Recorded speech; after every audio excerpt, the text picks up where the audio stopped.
This week's Island Life examines a dark story about an unsolved murder. The body of a man was found buried close to a bridge near Burton upon Trent in the Midlands in 1971.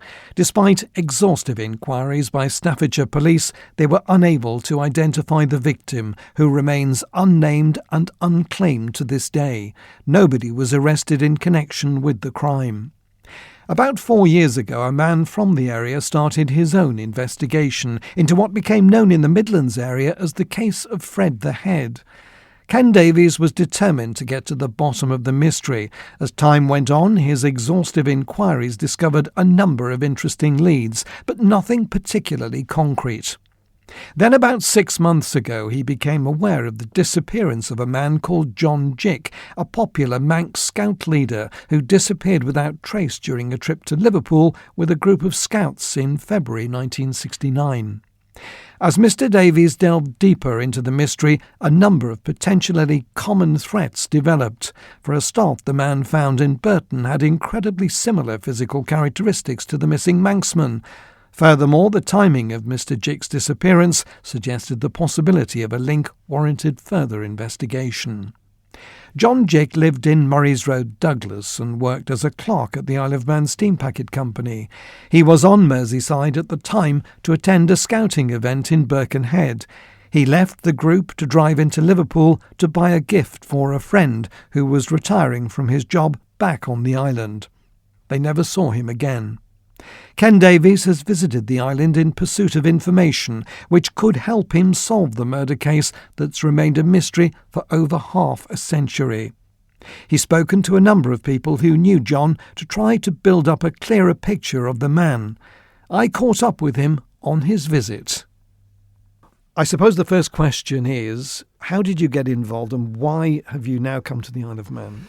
It's quite an interesting and long story, this one, in the sense of, you're right, I came across this story about 4 years ago, this man that was found near Burton upon Trent in England, who, when I discovered it, I thought, I was living very close to that place and thought, that's an interesting story, wonder who he was, wonder what happened to him, wonder what the perpetrator's motive was and things like that.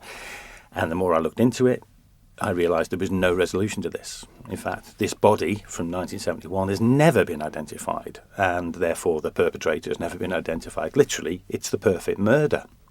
This man was tied up and buried and left in this very inaccessible place, and no one's ever been able to solve it.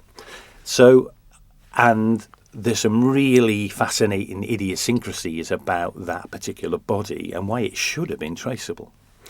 Now, why am I in the Isle of Man? Because as part of that long investigation that we've conducted into that, one possibility that is emerging in the last 6 months or so, stronger and stronger and stronger, is that that body may belong to a missing Manx man, a man called John Jick, who disappeared in 1969, in February 1969.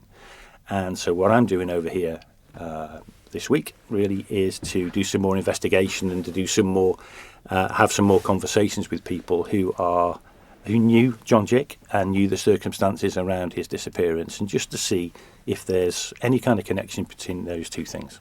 Now, this is a story that has developed over the years. I think you've now produced a podcast series about it, which has a huge listenership. What is it originally that drew you to this case? Well, I don't come from broadcast journalism. I do run a media business, but I don't get involved in broadcast journalism generally. But back in 2019, I discovered this case and thought it was peculiar, and I was talking to a few people about it. And I'd identified the person who'd found this body.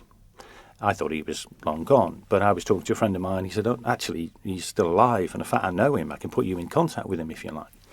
So it was way outside my comfort zone talking to someone who didn't know me about a terrible situation they'd found himself in. But I plucked up the courage, and one Friday, I remember ringing him up and saying, you don't know me, but you don't mind telling me a little bit more information about this situation where you found this body? And he did, and he sat down with me, a guy called David Nathan, and he sat down with me for an hour and just told me everything about this discovery. And as soon as he told me the story of the discovery, I realised there were some very unusual things going on in relation to this case that just should have made it solvable. And then from that situation, I just got engrossed with it. And I then started finding other people who lived nearby and who had something to tell me about the investigation. And then I got into looking at all the old newspapers about the case at the time, and realised there was something weird going on, because he couldn't be identified through dental records, and everyone can be identified through dental records. So I started getting into it in a big way as a hobby. And then COVID happened in 2020, and the events I was running, we couldn't do that anymore. So I was literally going crazy. And someone said to me, well, all those interviews you've got about this case of Fred the Head, as it's known, maybe you should think about doing a podcast, because everyone loves it. Everyone's interested in it who you tell it to. So, okay, I'll do something along those lines. So I created an initial podcast. The reception of that was very good. And then I just carried on doing a live podcast every 3 weeks, describing where we'd got to in the investigation in the preceding 3 weeks. So it was literally like being in the incident room, that people could listen to how this investigation was progressing in real time. And today we're 46 episodes into that, and well over 500,000 people listen to it around the world. So it's become a very, very big podcast, and people are really into it in terms of the community, trying to work out exactly what happened to Fred the Head, and currently whether there's any connection to John Jerk. Now, one thing you mentioned to me earlier, which I wasn't aware of, that it's extremely rare for, when a body is discovered, for the police not to be able to identify that person. So in that respect, they had a body, they had a number of identifying features, but all their inquiries, including dental records and pieces of jewellery, etc., that were found on the body, they couldn't identify him in the UK. That's right. And there were some very peculiar things about this body. So the body is found, it's tied up, has no clothes apart from a pair of socks. So it's like all the identifiers have been taken away from that body. And it has a ring, and it has a wedding ring. But the wedding ring is on the right-hand wedding ring finger, not the left-hand wedding ring finger. And it's a woman's wedding ring. Now, my wife's wedding ring would not fit me. So it's an indicator this man had extraordinarily thin hands.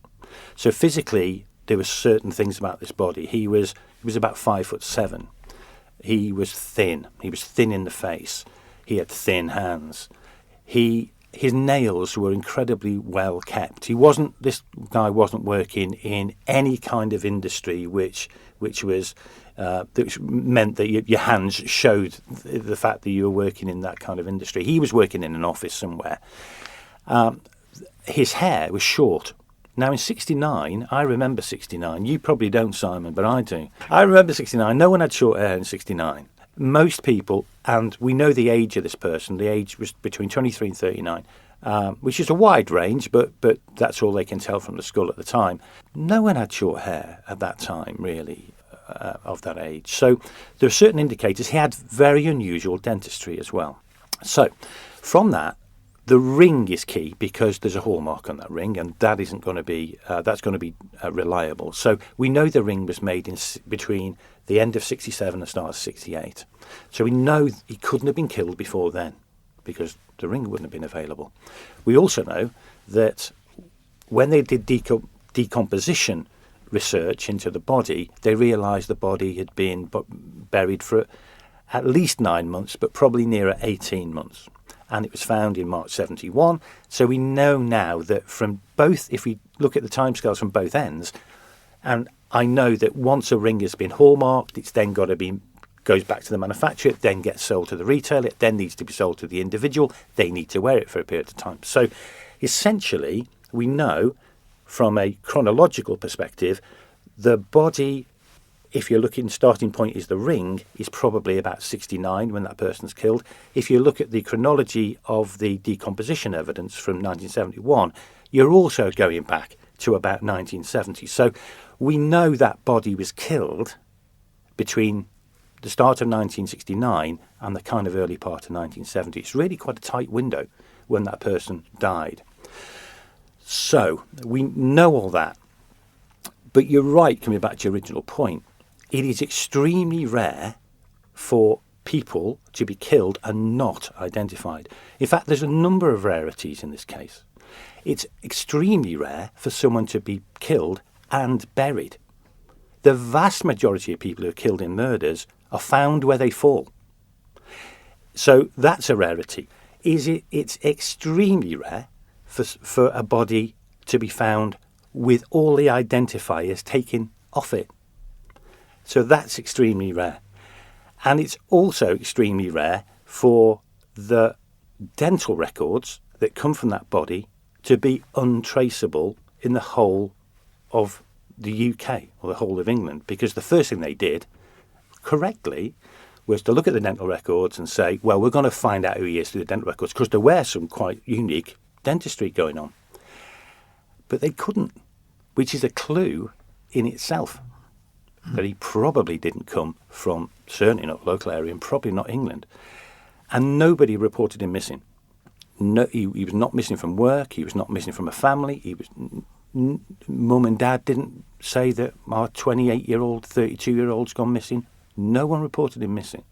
So it's an incredible mystery, and probably one of only a very small handful of people in the UK in the last 100 years who have been found and not been able to be identified. So this traceability, I suppose, adds weight to the possibility that he came from somewhere outside the UK, and this is where the Isle of Man connection maybe was first sparked, is it?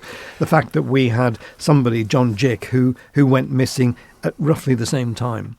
Well, in hindsight, it does kind of mean that, but we didn't know that at the time. So we didn't start going to look for people from the Isle of Man because we didn't know that anyone was missing from the Isle of Man. But about 6 months ago, we were going through, I have a small team of people who work with me on this, and we were going through, who could this be? And we were just looking for missing people anywhere.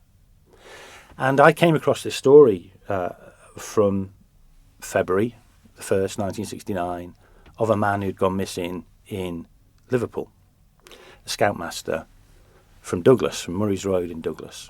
And the more I read it, the more I thought, oh, hang on, because all these physical characteristics of his height, exactly the same, his hair length, exactly the same, his hair colour, exactly the same, his thinness of body, exactly the same, his thin hands, exactly the same.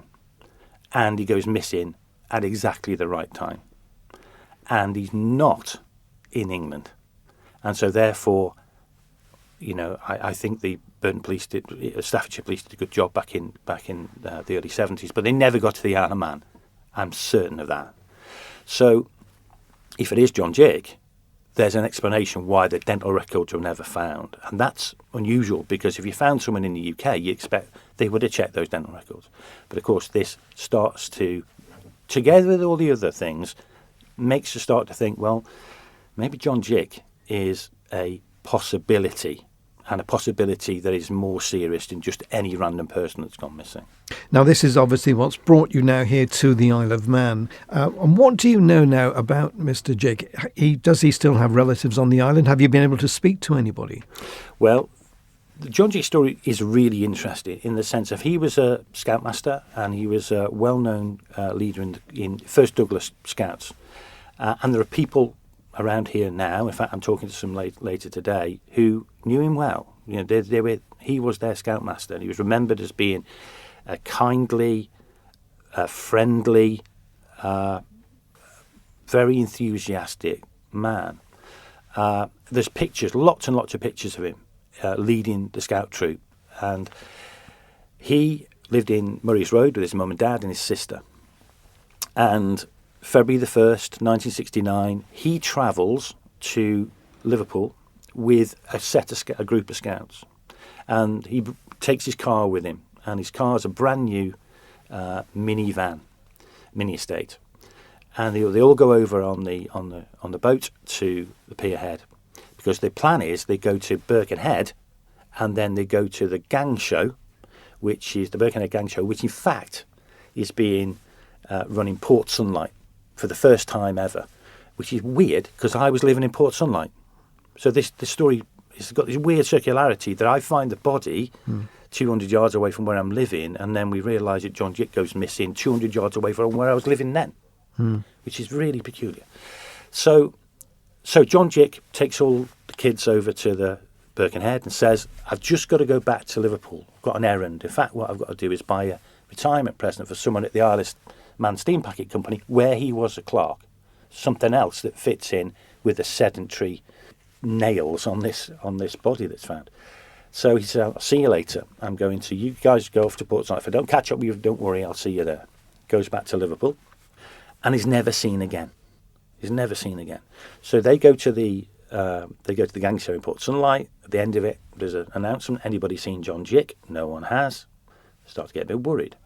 Anyway, that evening, still doesn't turn up. That next morning, where they've all got to come back to Douglas, he doesn't turn up. So they go back. So we're going to go back. So they go back to the ferry. Catching the ferry to go back to Douglas, one of the scouts sees John's car at the pier head. Says, there's John's car. So they all pile over to the car. Car's unlocked. They open the car. There's blood all over the passenger seat. And then they all go back to the Isle of Man. Notify the police. They all go back to the Isle of Man. So it's starting to get very serious now because John Jick's gone missing and his car's covered in blood. The story takes another turn, 2 more turns, in the sense of they're all back in the Isle of Man, but about a month later, 3 youths in Liverpool are found with John Jick's post office bank book.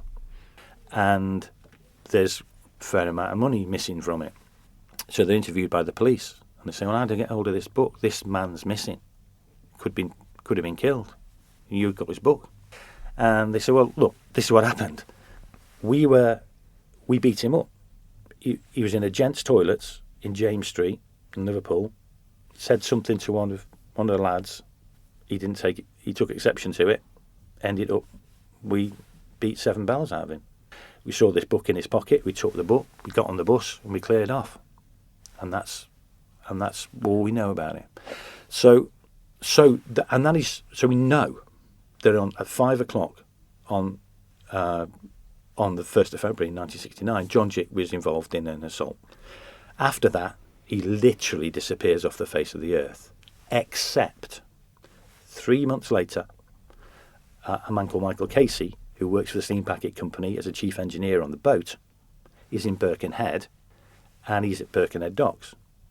And he's crossing a level crossing, and the barriers are down, and he's standing there waiting to get across. And a man's next to him. He's as close as I am to you, which is about 4 feet away. And it's John Jick. And Michael Casey knows John Jick because he's seen him 1,000 times. And he says, John, how you doing? Good morning. John ignores him, mumbles something to him.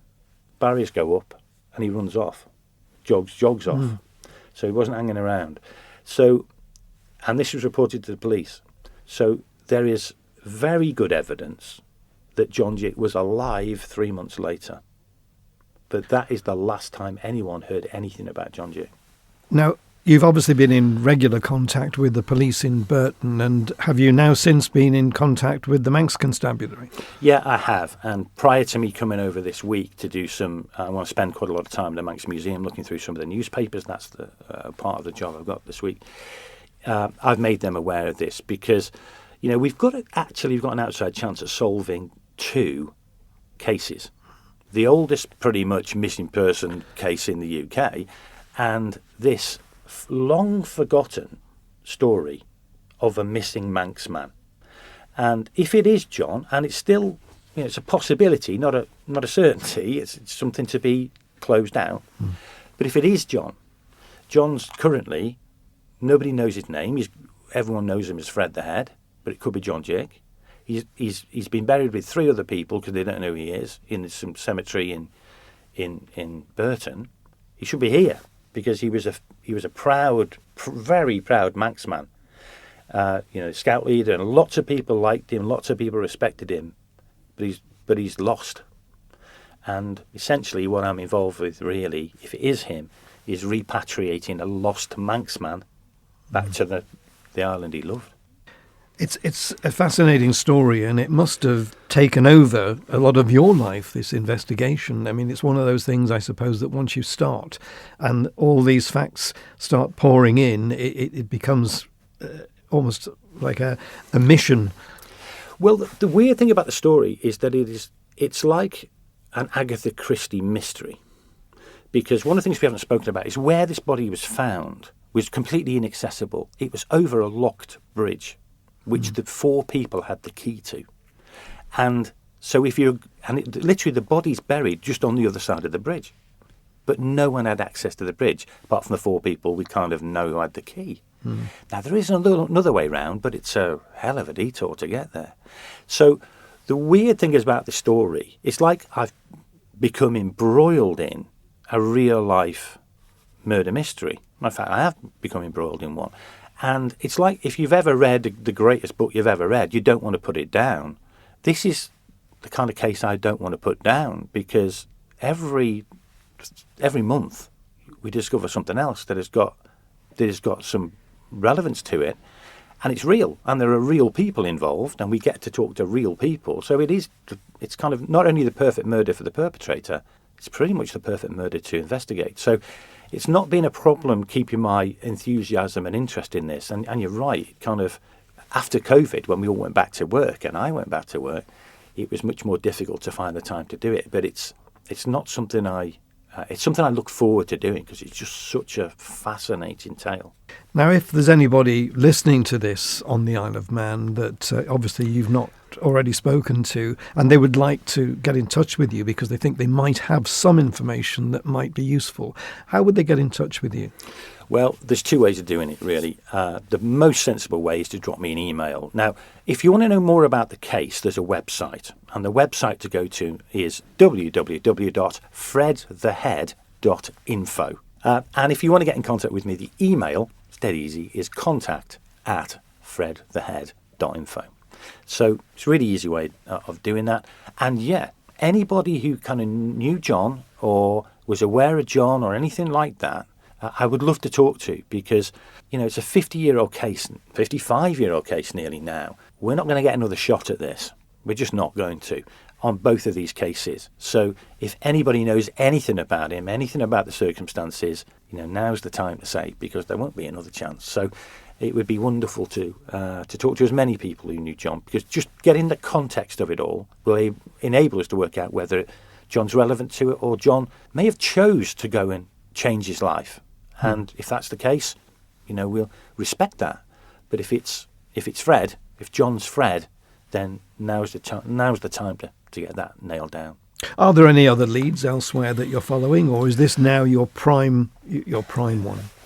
Well, there are leads in perpetrators, because weirdly, there's a serial killer living in the village. Wins Hill is a small village. It's a quarter of the size of, tenth the size of Douglas. But there's a serial killer living there. A man that goes on to kill, he claimed 16 people later on in his life. But he was there as an 18-year-old at the time. So, I mean, how many villages have 2 serial killers living in them? Not many. So, but also there's somebody who's living there. One of the key holders to the area where the man's body was found, who emigrates at exactly the time that the body was killed.